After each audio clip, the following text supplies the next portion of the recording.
السلام علیکم پیارے دوستو، اس آڈیو کلپ میں میں آپ کو رابرٹ کیوساکی کی مشہور کتاب امیر باپ غریب باپ کا چیپٹر نمبر 4 سناؤں گا، جس کا ٹائٹل ہے اپنے کام سے کام رکھو، اپنا کام شروع کرو۔ اس میں نے بک کے سکرین شاٹ بھی ایڈ کر دیے ہیں کہ اگر کوئی دیکھ کر پڑھنا چاہے تو بھی پڑھ سکتا ہے۔ تو آؤ شروع کرتے ہیں۔ اپنے کام سے کام رکھو، اپنا کام شروع کرو۔ 1974 میں رے کروک، جو میک ڈونلڈ کا بانی تھا، اسے آسٹن میں یونیورسٹی آف ٹیکساس کی MBA کی کلاس سے خطاب کرنے کے لیے کہا گیا۔ میرا ایک عزیز ترین دوست کیتھ MBA کی اس جماعت کا طالب علم تھا۔ ایک زبردست روح پرور تقریر کے بعد جب جماعت منتشر ہوئی تو طالب علموں نے رے کو مدعو کیا کہ وہ ان کے ساتھ بیٹھ کر کولڈ ڈرنک پیے۔ رے نے حامی بھر لی۔ میں کیا کاروبار کرتا ہوں۔ جب تمام طالب علموں نے اپنے اپنے گلاس ہاتھ میں پکڑ لیے تو رے نے پوچھا۔ کسی نے جواب نہ دیا۔ رے کروک نے ایک بار پھر پوچھا، تمہارے خیال میں میرا کاروبار کیا ہے؟ طالب علم ہنس دیے اور آخر کار ایک بہادر طالب علم نے چلا کر کہا، رے، دنیا میں کون نہیں جانتا کہ تم برگرز کے کاروباری ہو؟ رے خاموشی سے ہنسا۔ میرا خیال تھا کہ تم یہی کہو گے۔ وہ کچھ دیر رکا، پھر کہنے لگا، برگر کا کاروبار نہیں کرتا، میرا اصل کاروبار جائیداد کی خرید و فروخت ہے۔ کیتھ نے مجھے بتایا کہ رے نے اچھا خاصا وقت تفصیل بتانے میں صرف کیا۔ منصوبے کے تحت ان کا بنیادی مقصد زیادہ سے زیادہ لوگوں کو اپنے نام سے حقوق مستعار کرنا تھا، مگر جس چیز کو اس نے ہمیشہ پیش نظر رکھا وہ فرنچائز کا جائے وقوع تھا۔ وہ جانتا تھا کہ جائیداد اور اس کا ملِ وقوع ہر فرنچائز کو کامیابی سے ہمکنار کرنے کے لیے سب سے اہم نکتہ تھا۔ بنیادی طور پر ہر شخص جو یہ حقوق خریدتا وہ اس کے لیے رقم ادا کرتا، اور رے کروک آرگنائزیشن کو زمین کی رقم بھی ادا کرتا جہاں اس نے کاروبار شروع کرنا ہوتا۔ اس کا نتیجہ یہ ہے کہ میک ڈونلڈ کے پاس اس وقت دنیا میں سب سے بڑی جائیداد ہے، یہاں تک کہ کیتھولک چرچ سے بھی زیادہ جائیداد اس کی مالکیت ہے۔ آج میک ڈونلڈ کے پاس امریکہ اور دنیا کے ممالک میں انتہائی مہنگے زمین کے ٹکڑے موجود ہیں، اور بڑی بڑی مہنگی شاہراہوں اور چوکوں میں اس کی جائیداد پر میک ڈونلڈ کے مراکز قائم ہیں۔ کیتھ نے کہا کہ اس کی زندگی میں یہ سب سے اہم سبق تھا۔ آج کیتھ نے کاریں دھونے کے مراکز قائم کیے ہوئے ہیں، مگر اس کا اصلی کاروبار جائیداد کی خرید و فروخت ہے۔ پچھلا باب اس بات پر ختم ہوا کہ اکثر لوگ اپنی نسبت دوسروں کے لیے کام کرتے ہیں۔ نمبر 1، پہلے وہ کمپنی کے مالکان کے لیے کام کرتے ہیں۔ نمبر 2، پھر حکومت کے لیے کام کرتے ہیں۔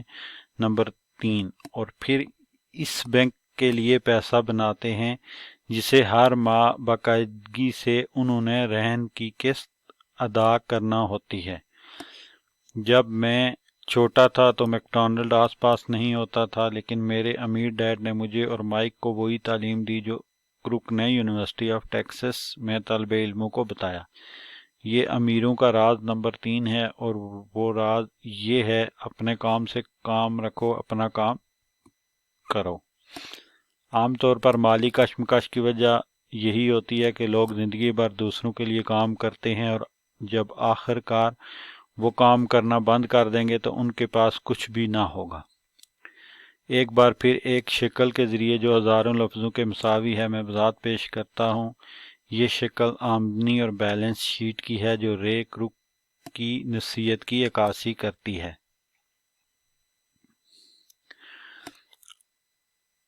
ہمارے موجودہ تعلیمی نظام میں زیادہ زور اس بات پر ہے کہ طالب علم کی تعلیمی استعداد میں اضافہ کر کے اسے اچھی نوکری حاصل کرنے کے قابل بنایا جائے۔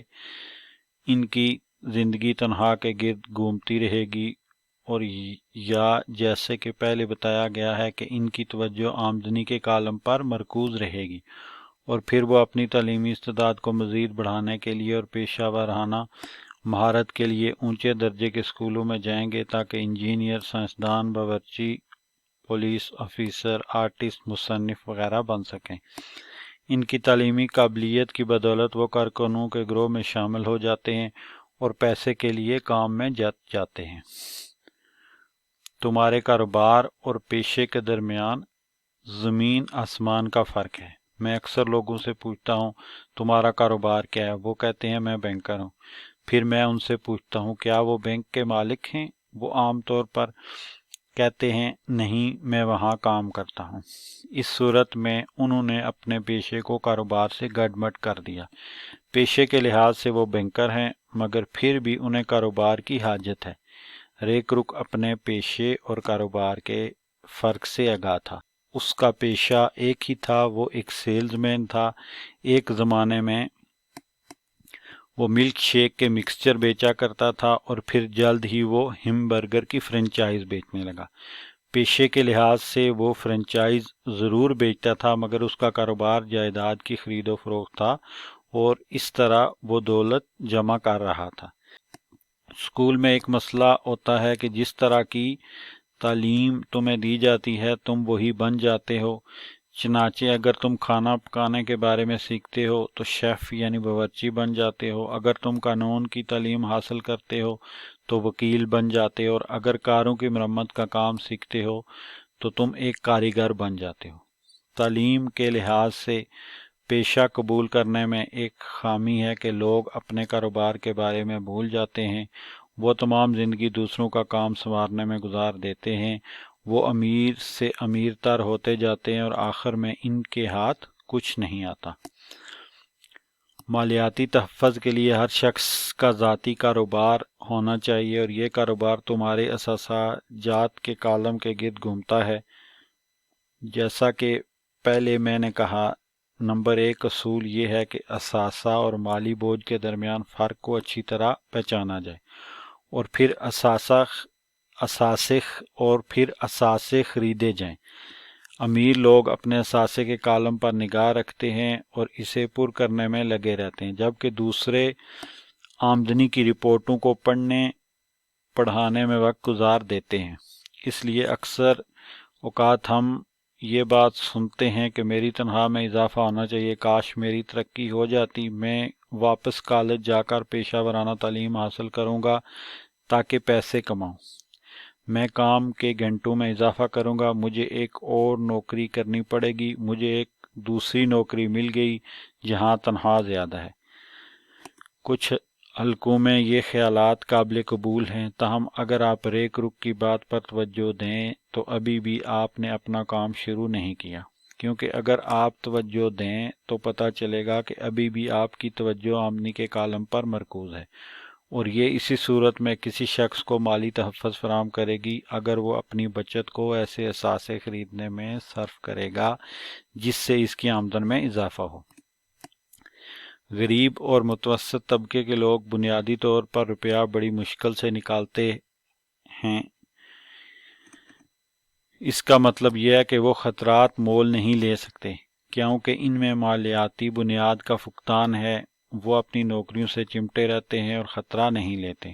جب لوگوں کو لاکھوں کی تعداد میں نوکریوں سے فارغ کیا گیا تو اکثر لوگوں کو اندازہ ہوا تو صرف ان کا اپنا ایک گھر تھا جو ان کا اثاثہ تھا، اور وہ انہیں زندہ نگل رہا تھا۔ یہ گھر جو ان کا اثاثہ تھا آمدنی کے بجائے ان کے مال کو باقاعدگی سے ہر ماہ کھا رہا تھا، اور کار جو ان کا دوسرا اثاثہ تھی وہ بھی انہیں زندہ چٹ کر رہی تھی۔ گیراج میں رکھے ہوئے گالف کلب جو کبھی انہوں نے $1000 میں خریدے تھے، ابھی ان کی قیمت بالکل گر گئی تھی۔ نوکری کے تحفظ کی بنا پر وہ بالکل کنگال ہو چکے تھے۔ جن اشیاء کو وہ اثاثوں کا درجہ دیتے تھے، مشکل وقت میں وہ ان کی مدد سے قاصر رہے۔ مجھے یقین ہے کہ ہم میں سے ہر ایک نے گھر اور کار تو قرض پر لینے کے لیے بینک کے قرضہ فارمز کی خانہ پوری کی ہے۔ نیٹ ورتھ یا مجموعی حیثیت کے کالم پر نگاہ ڈالنی ضروری ہے۔ یہ اس لیے ضروری ہے کہ اس میں بینک قوانین اور حساب دانوں کے نظریے کے مطابق اثاثوں کی تعریف کی گئی ہوتی ہے۔ چنانچہ میں نے ایک دن بینک سے قرضہ کے حصول کے لیے میری مالی حالت مستحکم نہ تھی، اپنے گالف